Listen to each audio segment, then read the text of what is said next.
The Haunted House on Birch Street. The moment the family moved into the old house on Birch Street, they knew something was wrong. The windows rattled at night, the floorboards creaked, and there was always a cold breeze blowing through the halls, no matter how many times they checked the windows. But it wasn't until their daughter woke up in the middle of the night, screaming about the ghost in her closet, that they realized just how haunted the house really was. The family tried to ignore the strange occurrences, convincing themselves that it was just an old house settling. But the ghostly presence only grew stronger. Doors slammed shut on their own, objects moved by themselves, and the family started seeing strange figures lurking in the corners of their eyes.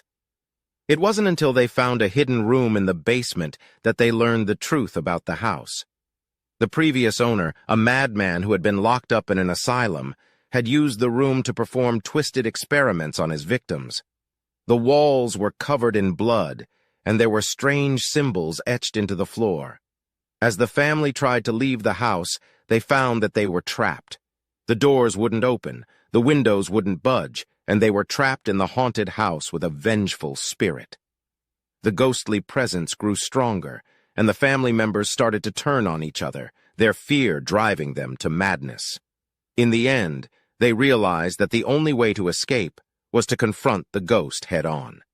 They armed themselves with whatever they could find and prepared to face their spectral foe. But when they entered the hidden room in the basement, they found something even more terrifying than a ghost. The madman who had performed the experiments was still alive, and he was waiting for them.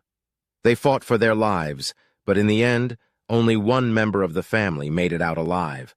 The haunted house on Birch Street remained standing, waiting for its next victims to move in and become trapped in its deadly embrace.